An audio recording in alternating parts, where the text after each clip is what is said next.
Friends, ടി&എസ് ക്രിയേഷൻസിലേക്ക് ഏവർക്കും സ്വാഗതം.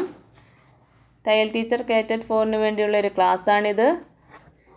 Fabric പ്രൊഡക്ഷനെ കുറിച്ചാണ് ഇന്നിവിടെ വിശദമാക്കുന്നത്. ഇന്ന് ലോകത്ത് തുണി ഉൽപ്പാദിക്കപ്പെടുന്ന രീതികൾ ഇവയാണ്: നെയ്ത്ത്, ബ്രെയ്ഡിംഗ്, നോൺ വുവൺ, ക്രോച്ചറ്റിംഗ്, തുന്നൽ. തുണി ഉൽപ്പാദന രീതികൾ: ഫസ്റ്റ്, നെയ്ത്ത്. രണ്ടോ അതിലധികമോ തരം നൂലുകളെ തമ്മിൽ പരസ്പരം ലംബമായി ചേർത്തിണക്കുന്ന പ്രക്രിയയാണ് നെയ്ത്ത്. വക്കിന് നെടുകെയുള്ള നൂലുകളെ പാവുനൂലുകളെന്നും കുറുകെയുള്ളവയെ ഊടനൂലുകളെന്നും പറയുന്നു. പാവുനൂലുകൾ ഊടുനൂലുകളേക്കാൾ പിരിഞ്ഞതും ബലമുള്ളതുമായിരിക്കും.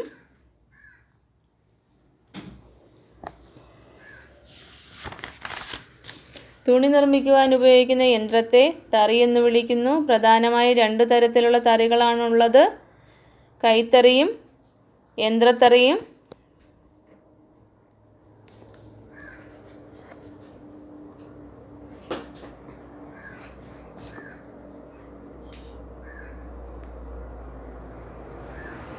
നിറ്റിംഗ്: ഒന്നോ അതിലധികമോ നൂലുകളെ പ്രത്യേകം സൂചികൾ ഉപയോഗിച്ച് ഒന്നിലൊന്നായി ഇണക്കിയിരിക്കുന്ന കൊളുത്തുകളാക്കി തുണി നിർമ്മിക്കുന്ന രീതിയാണിത്.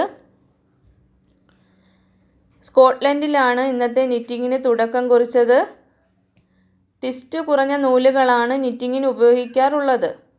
ഇലാസ്തികതയിൽ മുന്നിട്ട് നിൽക്കുന്ന കമ്പിളി, നൈലോൺ എന്നിവയാണ് നിറ്റിങ്ങിന് അധികമായി ഉപയോഗിച്ചു വരുന്നത്.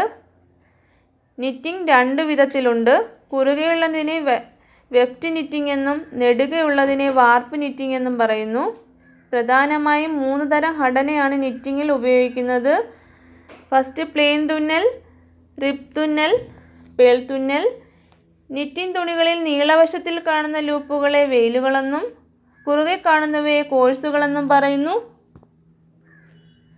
അടിയുടുപ്പുകളുടെ നിർമ്മാണത്തിന് ഇത് കൂടുതലായി ഉപയോഗിക്കുന്നു.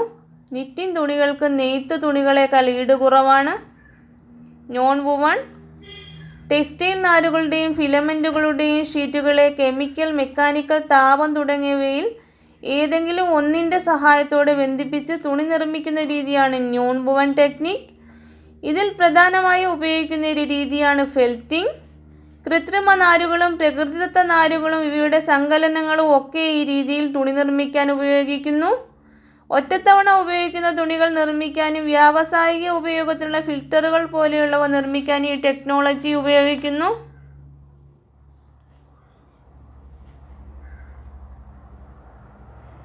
ഫെൽറ്റിംഗ്: നാരുകളെ നൂൽക്കാതെ തന്നെ നേരെ തുണി നിർമ്മിക്കുവാൻ സഹായിക്കുന്ന ഒരു പ്രക്രിയയാണ് ഫെൽറ്റിംഗ്. തുണി നിർമ്മാണത്തിന് ആദ്യം അവലംബിച്ചിരുന്ന രീതികളിൽ ഒന്നാണ് ഫെൽറ്റിംഗ്. നെയ്ത്തിന് മുമ്പ് തന്നെ മനുഷ്യൻ അവലംബിച്ചിരുന്ന ഒരു തുണി നിർമ്മാണ രീതിയാണിത്. ഫെൽറ്റിങ്ങിന് ഏറ്റവും അനുയോജ്യമായത് കമ്പിളി നാരുകളാണ്. ഫെൽറ്റ് ചെയ്യുന്ന നാരുകൾക്ക് നീളക്കൂടുതൽ പാടില്ല. 1 ഇഞ്ച് വരെ നീളമുള്ള ഏതൊരു നാരും കമ്പിളിയുമായി ചേർക്കാവുന്നതാണ്. പരുത്തി, റയോൺ, പട്ട് മുതലായവയും കമ്പിളിയുമായി ചേർത്ത് ഫെൽറ്റ് ചെയ്തു വരുന്നു.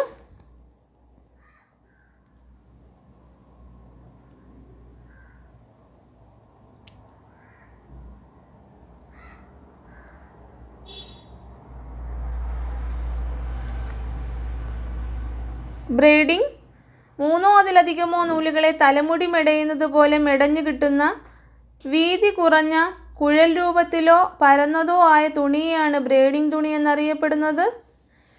വീതി കുറഞ്ഞ തുണിയാകയാൽ പ്രധാനമായും അലങ്കാരത്തിനു വേണ്ടിയാണ് ഈ തുണി ഉപയോഗിക്കുന്നത്. ഷൂലേസുകൾ, പാരച്യൂട്ടിലെ നാടകൾ, മറ്റ് വിവിധതരം നാടകൾ എന്നിവയുടെ നിർമ്മാണത്തിന് മെടഞ്ഞ തുണികൾ ഉപയോഗിച്ചു വരുന്നു.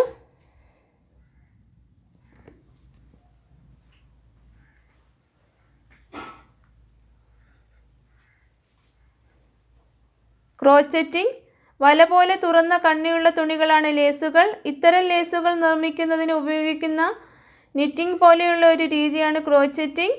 മലയാളത്തിൽ ഇതിന് ക്രോച്ചിംഗ് എന്നും പറയാറുണ്ട്. ഏതു തരം നൂലുകളും ഇതിന് ഉപയോഗിക്കാവുന്നതാണ്. വസ്ത്രങ്ങളെ അലങ്കരിക്കുന്നതിനാണ് ഈ തുണി പ്രധാനമായും ഉപയോഗിക്കുന്നത്. കൈകൊണ്ടാണ് ഈ തുണി കൂടുതലായി നിർമ്മിക്കുന്നത്. ക്രോഷേ ഹൂക്ക് എന്ന ചെറിയൊരു ഹൂക്ക് ഉപയോഗിച്ചാണ് ഈ തുണി എടുക്കുന്നത്. നിങ്ങൾക്ക് ഈ വീഡിയോ ഇഷ്ടമായ like, share and subscribe. Thanks for watching.